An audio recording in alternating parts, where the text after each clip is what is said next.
አቡነ አረጋዊ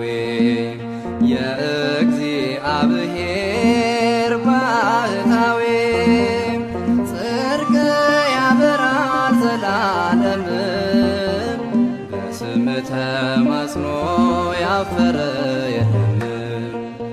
አቡነ አረጋዊ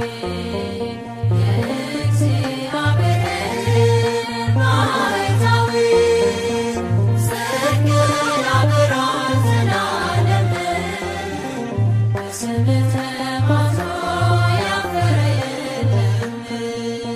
አቡነ አረጋዊ